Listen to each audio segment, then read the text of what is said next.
Di sisi lain, Bang Mardhani, PKS banyak dibilang bahwa PKS ini sedang dihukum karena ngeprank, tidak jadi mencalonkan Anies Baswedan yang sebetulnya paling diharapkan untuk maju di Jakarta. Akhirnya kader yang diusung PKS, Suswono bersama dengan Ridho, kalah dengan yang di-endorse oleh Anies Baswedan. Mas Anies sama PKS nggak ada masalah. Mas Anies endorse ke Satsehu, endorse Buya Mahyeldi di Padang, di Sumbar menang, endorse di Bekasi, semuanya. Jadi nggak ada masalah.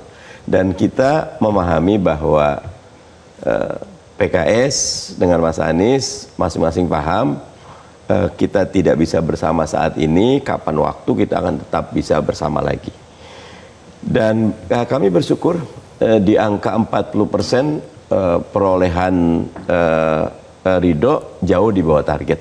Ya, kami target 1 putaran, tetapi memang segala hal bisa terjadi. Dan yang perlu difahami di Pileg kemarin PKS dapatnya 18 kursi, ya setara dengan 17% lah ya. Dari 40% 17 dari PKS, dari PKB nyumbang, semua nyumbang, dapat 40 udah bagus itu. Udah bagus itu? Iya, dengan kondisi tadi saya tetap mengatakan bahwa di belah sana Betawinya kuat. Walaupun Bang Dul ini kan sebetulnya originally tidak pure Betawi. Beliau nih Betawi Cakung gitu loh itu. Tetapi brandnya Dul itu kuat sekali. Di kita Sunda Jawa gitu loh ya. Nah ini mungkin menjadi catatan. Mas Toto, betul ya bahwa dalam Pilkada Jakarta kali ini baru terlihat, biasanya itu kan pemilih PKS itu solid. Tapi baru di kali inilah di Jakarta ini banyak ternyata pemilih PKS di Pileg dan Pilpres akhirnya memilih Pram Rano. Iya, kalau kita lihat dulu misalnya PKS itu paling luar biasa pada saat dikeroyok memajukan Adang Doro Jatun dan berhasil mendapatkan suara hampir 44% melawan semua partai.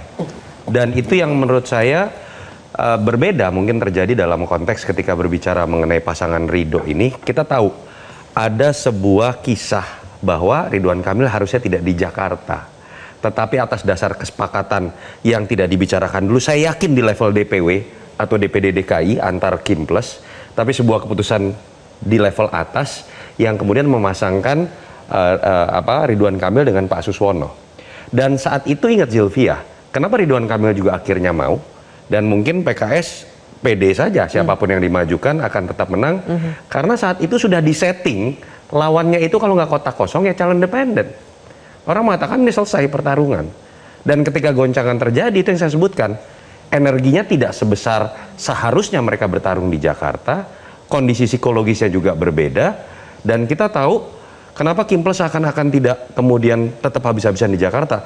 Mereka sedang ngurus yang namanya 545 kepala daerah yang lain. Ya. Makanya ada yang mengasumsikan, kalau putaran kedua nanti dulu nih, logistiknya bisa dikumpulin lagi nih. Kan udah nggak usah ngurusin Banten, Lampung, dan lain-lain gitu. Bisa lebih fokus. Kan. Tapi kan kalau berpikir mengenai pilkada seperti itu nggak sehat juga gitu menurut saya. Ya. Akhirnya saya akan kembali kepada bagaimana mindset yang harus dibongkar, Sylvia. Ada sebuah sesat pikir bahwa pilkada tinggal diatur saja.